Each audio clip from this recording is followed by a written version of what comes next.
Boker Tov, nous sommes le 8 août 2017, le 16 Av 5777. Daniel Haïk au micro, David Amara à la technique. Heureux de vous retrouver pour cette heure d'actualité sur studiocalita.com. Une heure d'actualité qui va débuter dans quelques instants par les grands titres de la matinée. Vers 8h10 à peine, nous serons ici dans notre studio en compagnie d'Emmanuel Bloch, qui est chercheur spécialiste en philosophie juive.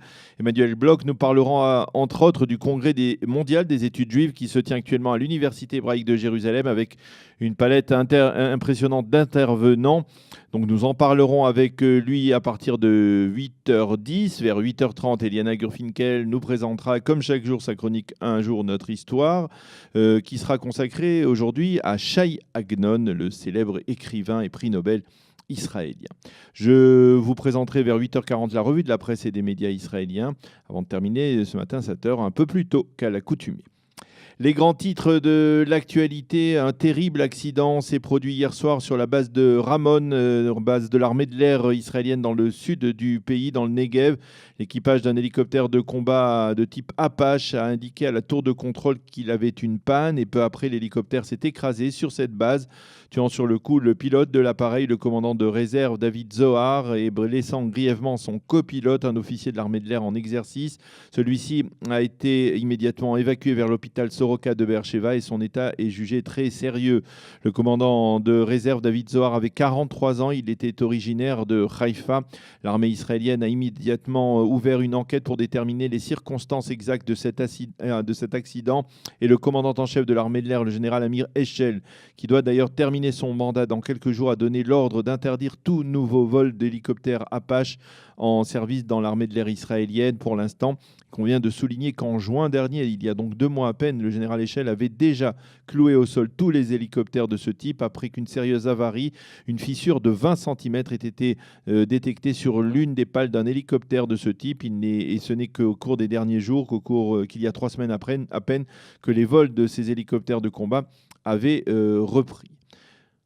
Dans l'absolu, l'ex-soldat Elor Azaria doit entrer en prison demain, mercredi 9 août, pour y purger une peine de détention de 18 mois après sa condamnation et la confirmation de cette condamnation en cour d'appel militaire. Mais après que la famille ait renoncé à faire appel devant la Cour suprême israélienne, l'avocat des Azaria, Yoram Sheftel, a déposé une demande visant à retarder son incarcération.